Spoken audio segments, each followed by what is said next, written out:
হাই, কি খবৰ সকলোৰে? আশা কৰিছোঁ সকলোৰে ভাল। মোৰো বৰ্তমান ভালেই। আজি আপোনালোকৰ আগলৈ বহুত দিনৰ মূৰত আহিছোঁ এটি সৰু ব্লগ লৈ। আশা কৰিম সকলো ব্লগটো চাই ভাল পাব। আচলতে মই এতিয়া য'ত আছোঁ, মানে যোনটো ৰুমত, তাৰ পৰা ইয়াতে মই শ্বিফ্ট হৈছোঁ আৰু তাৰ কাৰণে এইটো এটা নতুন ৰুম হয়। আচলতে এইটো ৰুমটো কমপ্লিটলি এতিয়াও হোৱাই নাই। আমাক যিহেতু অকণমান আৰ্জেণ্ট লাগিছিলে, সেইকাৰণে কিছুমান কাম আমি নিজে কৰিবলগীয়া হৈ আছে।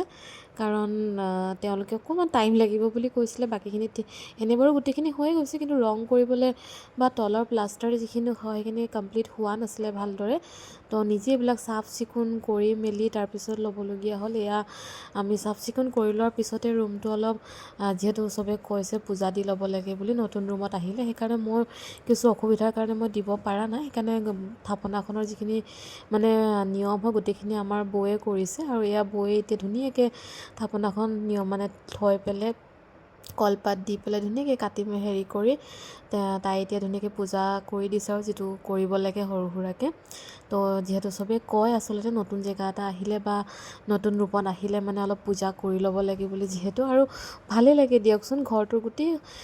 ঘৰটোৰে যিহেতু শুৱনি যিটো কৰি ৰাখে, আচলতে ভাল লাগে পূজা অকণমান দি ল'লে। এয়া বৌয়ে ধুনীয়াকৈ কৰি আছে আৰু মই ৰুমটো দিনত মুচি মেলি পানী ছিটিয়াই পেলাই গংগাজল দিও পানী মানে সেনেকৈ ছিটিয়াই মেলি ধুনীয়াকৈ চাফ চিকুণ কৰি পেলাই এয়া বৌয়ে হেৰি কৰি ল'লে। আৰু এয়া বস্তু বাহানিখিনি অনা হ'ল, যিহেতু খুব খৰধৰ হৈছিলে, যিহেতু গাড়ীখনো অহা অকণমান দেৰি হ'ল, ৰাতিও হৈ গৈছিলে, সেইকাৰণে বাকী ভিডিঅ'খিনি কৰাই নহ'ল। এয়া বস্তুখিনি গাড়ীখনত পঠিয়ালোঁ। তাৰপিছত বৌয়ে মই বজাৰত সোমাই কেনে বজাৰ কেইটামান কৰিব ল'লোঁ।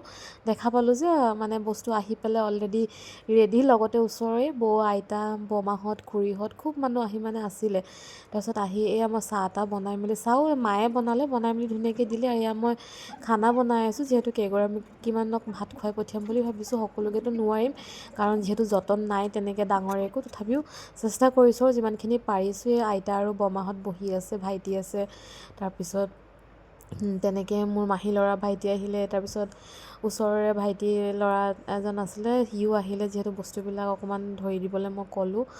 আৰু এয়া ধুনীয়াকৈ ভাই পিনে ভাতো বনাই আছোঁ, বস্তু চিজিল লগাই আছোঁ। এইপিনে পৰ্দাখনো বোলো মই লগাই চাওঁ পৰ্দাখন ঠিক হৈছেনে নাই হয়। ধুনীয়াকৈ পৰ্দাখনো লগালোঁ, যিহেতু কমপ্লিট হোৱা নাই আৰু অকণমান ঠিক কৰিব লাগিব। এয়া মোৰ পাপা আৰু মাহীৰ ল'ৰাটো এতিয়া যাবলৈ ওলাইছে, যিহেতু তিনিচুকীয়া হয়, 9টা বাজিলে। আৰু মায়ে পতাপত ওলাই আহিছে মাতা দেখি। তো এতিয়া সি যায়গৈ, যিহেতু তিনিচুকীয়ালৈ এবাৰ টাইম লাগিব, সেইকাৰণে তাক খুৱাই বোৱাই অলপ মানে যিখিনি আৰু তাক খুৱাই বোৱাই পঠিয়ালোঁ। পঠিয়াই এয়া ধুনীয়াকৈ গোটেইখিনি যিমানখিনি আছে চবেই ভাত খাইছে। বৌয়ে মই অলপ বেছিকৈ মানে দেৰিকৈ খাম বুলি ভাবিছোঁ, কাৰণ বৌয়ে মানে আজি যিহেতু মাছ মাংস তেনেকৈ ব্ৰইলাৰ মাংস সি নাখায়, সেইকাৰণে আমি ধুনীয়াকৈ মানে বনাই মেলি আৰু তাই আৰু মই লগতে খাম বোলো। আৰু বাকীবিলাকক খুৱাই লৈছোঁ, পাপা মাহঁত। তাৰপিছত গোটেইখিনি ধুনীয়াকৈ কথা পাতি খাই আছে। এয়া হাজবেণ্ডে খাই আছে, অলপ ধেমালিও কৰিলোঁ।